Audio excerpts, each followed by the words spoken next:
Thank you for inviting me. My name is Helena Nordlund and I work for the Södertälje Municipality in Sweden as a project leader for different food-related projects since 9 years.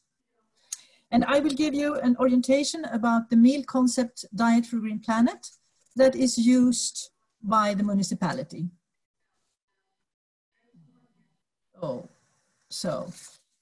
Diet for a Green Planet is a concept for healthy food that can be also sustainably produced without harming the environment and the climate.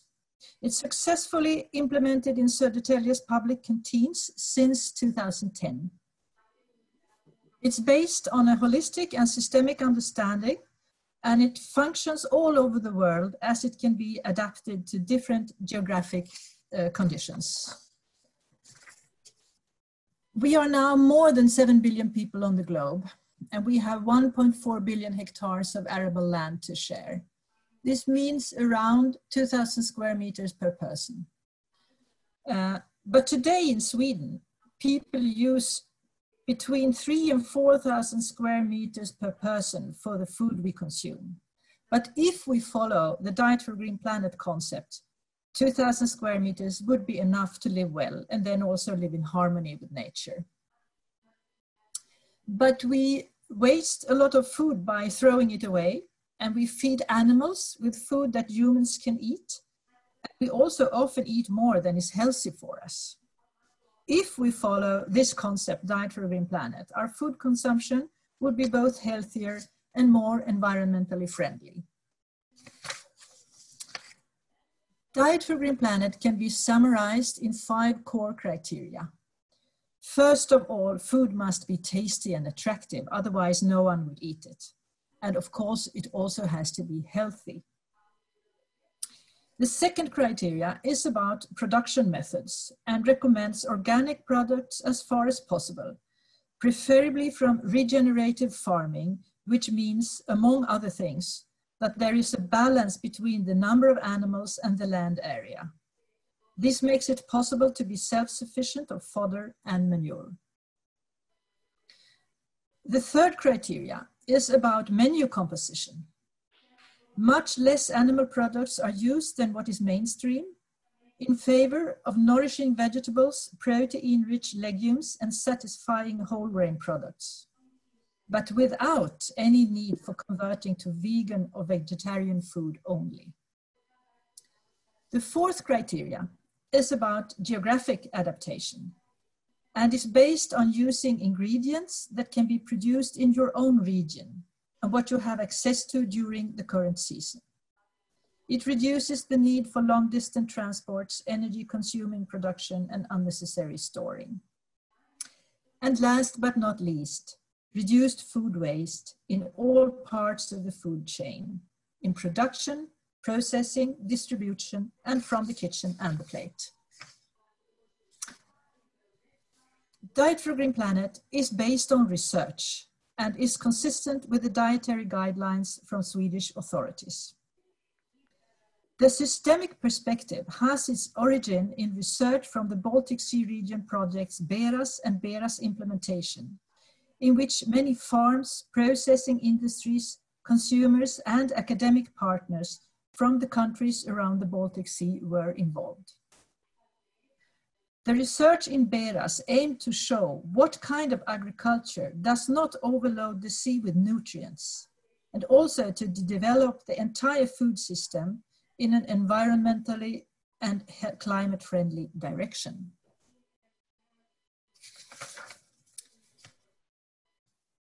The Diet for a Green Planet concept includes sustainability aspects from different fields, and it takes the whole food system into account. It's good for the climate, as less food is consumed and wasted, and through an agriculture that binds carbon into the soil and therefore reduces CO2 in the atmosphere. Farming methods are used which reduce eutrophication, which means the overload of nutrients from soil to water bodies, and also methods that enhance biodiversity and soil fertility. less land is requested is minimized. Diet for a Green Planet concept also leads to a menu composition and a choice of ingredients that give us healthy food.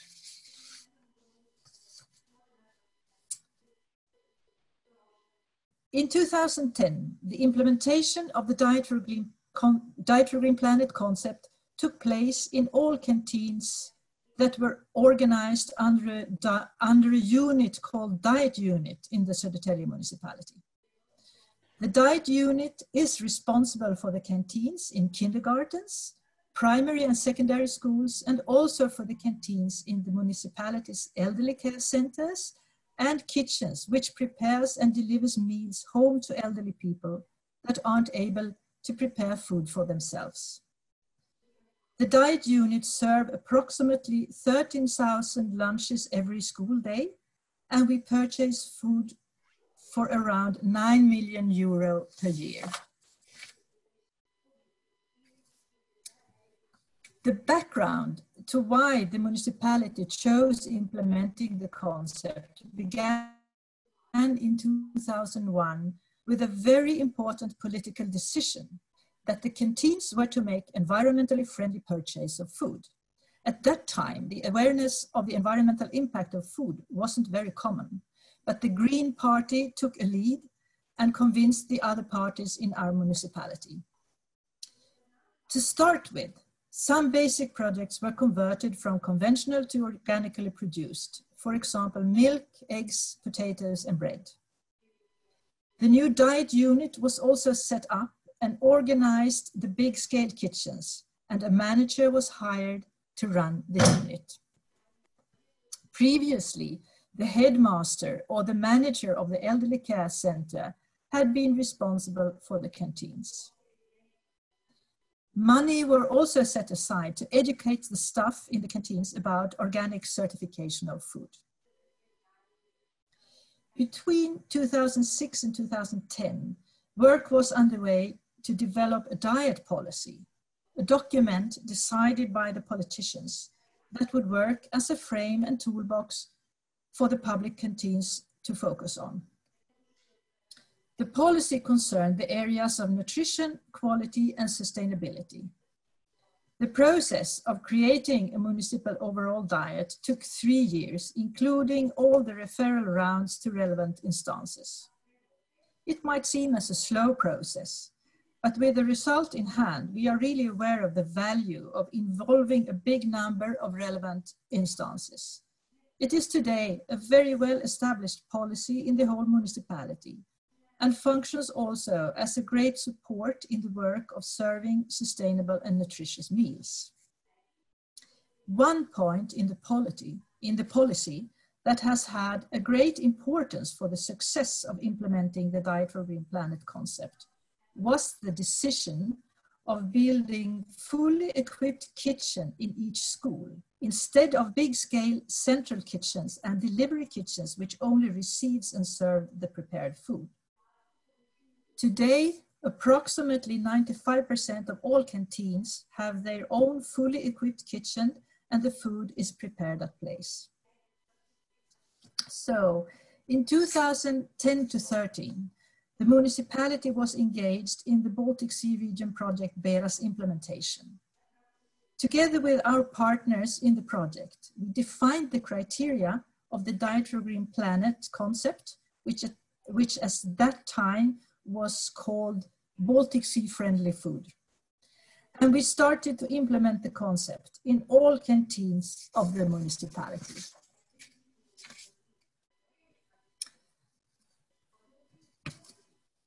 In order to make the implementation successful and make it work, some internal adjustments were needed. Organizationally, the delivery kitchens and all kitchens with the within the preschools belong to respective headmaster, with the consequence that, among other things, it was difficult to get an overview of the entire process for the change. Therefore, the decision was made during the project to organize all the canteens under the Diet Unit. The combination of centralizing the governance of the canteens and the procurement and at the same time decentralize the creation of the menus and preparation of the meals to each school in fully equipped kitchens near the diner has been one of the strongest success factors behind the implementation of the Diet for a Green Planet concept. During the implementation process, measurable goals connected to Diet for a Green Planet and the diet policy were defined, and we started to follow up on the goals continuously. We hired trained chefs that had long experience in cooking food from raw materials in bigger scale, and also trained the existing staff in the criteria of the Diet for a Green Planet concept. And now I will repeat the 5 core criteria before we go into the challenges and difficulties we have met when implementing these criteria. First of all, food must be tasty and healthy. Second criteria is about production methods and recommends organic products. Third criteria is about menu composition. Less animal products in favor of vegetables, legumes, and whole grain products. Fourth criteria is about geographic adaptation, and it's based on using ingredients from your own region and what you have access to during the current season. And last but not least, reduce food waste. So let's have a look at the challenges we have met. Cooking healthy food isn't too difficult, but to make pupils appreciate sustainable and healthy food might be more tricky. We have learned that the most important measure is to build relationships with the pupils. One way to do this is having the chefs present in the restaurants when the pupils are eating. In that way, they can explain what they have cooked and why we serve the food we do. We also always make sure to have a student council where students can give their feedback on the meals. But the most efficient way to build relationships is to invite the pupils into the kitchen. By doing so, the understanding of where the food comes from increases, and the pupils also get a relationship with the people behind the pots. For the same reason, it's also important to cook the food as close to the guests as possible. Otherwise, the food easily becomes anonymous. It also helps minimizing food waste and maintaining a good nutritional and sensory quality. To employ experienced kitchen staff is important for several reasons. An experienced chef has the knowledge how to plan a menu and set up an efficient logistic in the kitchen. A person that is skilled and confident in his profession also easier can explain to pupils, teachers, and parents why we cook the food we do and how food and sustainability correlates. Then one should, of course, keep on educating the personnel you already have. When it comes to procurement from local producers, we have a few deals with suppliers that give us fantastic vegetables and game meat. But this is during a short period of the year, and it constitutes a pretty small part of our purchases. Therefore, in practice, buying locally produced has for us become to focus more on what can be produced in Sweden. And the seasonal pyramids is a tool that we have developed to help the kitchens better understand what is in season. And this is how they look. We have 4 seasons in Sweden, but this might differ in other climate zones. So everyone has to elaborate their own seasonal pyramids adapted to the region where they live. Even for different parts of Sweden, they might differ. In the pyramids, we range foods depending on how often you can eat different products. In the bottom of the pyramid, you find the basic stuff you can eat a lot of, maybe every day. In the middle are what you can eat sometimes, let's say a few times a week. And in the top, you find what you should eat very seldom. It is connected to what you have and environmental aspects.